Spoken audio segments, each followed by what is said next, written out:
So I'm going to show you how to change your lock screen pattern or pin on your Galaxy Watch 8 or 8 Classic.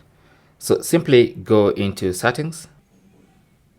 So I'll just swipe down and tap on settings, and then under settings, scroll down to security and privacy, tap on that, and then you can see the lock type.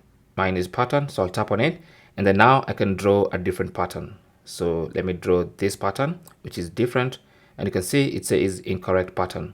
So if you enter the correct pattern, it allows you to get into the pattern details, from where you can change your pattern. So tap on pattern, and then now it asks you to draw a pattern, and then now I can draw a different pattern, the one I want to be using moving forward, and I can draw it again, and that's going to be my new pattern. So when I try to use my old pattern, which was this one, it says incorrect because we've changed our pattern to this one.